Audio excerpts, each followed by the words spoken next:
Ang pananampalataya ay bunga ng pakikinig, at ang pakikinig naman ay bunga ng pangangaral tungkol kay Hesukristo.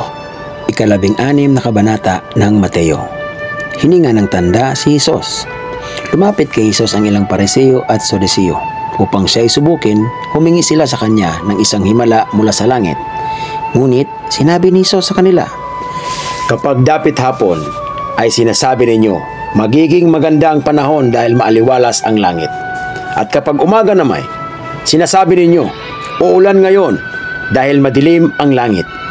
Nakakabasa kayo ng palatandaan sa langit, ngunit hindi ninyo mabasa ang mga palatandaan ng kasalukuyang panahon. Lahing masama at taksil sa Diyos. Humihingi kayo ng palatandaan, ngunit walang ibibigay sa inyo maliban sa himalang nangyari kay Jonas. Pagkatapos nito, umalis si Hesus. Ang pampaalsang ginagamit ng mga Pariseo at mga Saduceo.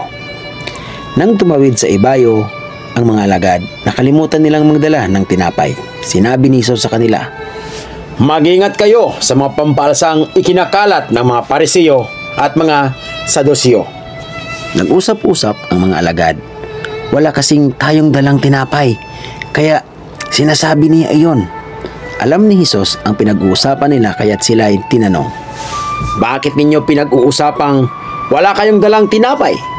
Napakaliit ng inyong pananampalataya. Hindi pa ba ninyo nauunawaan hanggang ngayon? Nakalimutan na ba ninyo ang 5 tinapay na pinaghati-hati para sa 5,000 tao?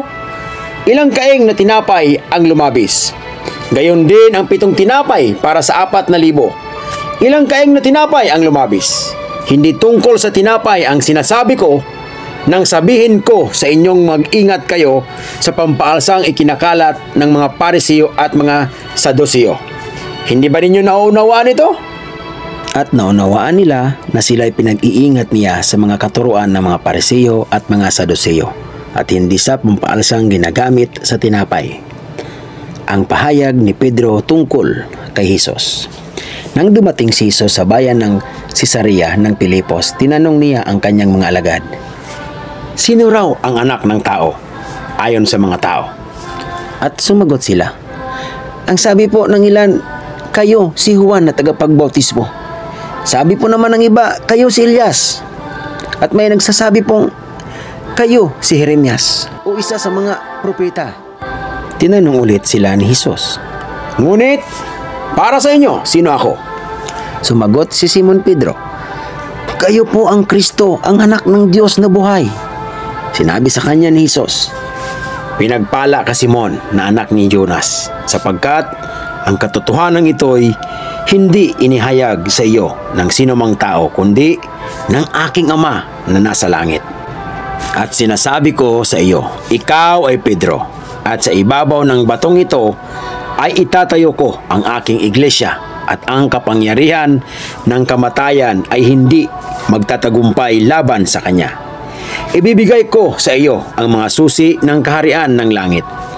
Ang ipagbabawal mo sa lupa ay ipagbabawal sa langit, at ang ipinahintulot mo sa lupa ay ipinahihintulot din sa langit. At mahigpit niyang iniutos sa kanyang mga alagad na huwag sabihin kanino man na siya nga ang Kristo. Unang pagpapahayag ni Hesus tungkol sa kanyang kamatayan at muling pagkabuhay. Mula noon ay pinaalam na ni Hesus sa kanyang mga alagad ang mangyayari sa kanya. Sinabi niya, Dapat akong magtungo sa Jerusalem at magdanas ng maraming hirap sa kamay ng mga pinuno ng bayan, mga punong pari at mga tagapagturo ng kautusan. Ako'y papatayin, ngunit sa 3 araw ako'y muling mabubuhay.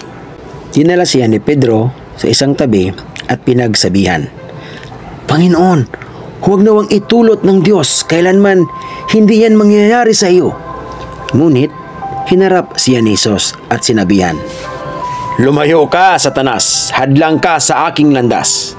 Ang iniisip mo'y hindi sa Diyos, kundi sa tao. Sinabi ni Hesus sa kanyang mga alagad, Sino mang nagnanais sumunod sa akin ay kailangang itakwil ang kanyang sarili, pasanin ang kanyang cross at sumunod sa akin. Ang naghahangad na maligtas ang kanyang buhay ay mawawalan nito. Ngunit ang mawalan ng kanyang buhay alang-alang sa akin ay magkakamit nito. Sapagkat ano ba ang mapapala ng isang tao? Makamtan man niya ang buong daigdig, ngunit mapapahamak naman ang kanyang sarili. Ano ang maibibigay ng isang tao kapalit ng kanyang buhay? Sapagkat darating ang anak ng tao na kasama ang kanyang mga anghel at taglay ang dakilang kapangyarihan ng kanyang ama. Sa panahong iyo'y gagantimpalaan niya ang bawat tao ayon sa ginawa nito. Tandaan ninyo, mailan sa inyong naririto na hindi mamamatay hanggat hindi nila nakikita ang anak ng tao na dumarating bilang hari.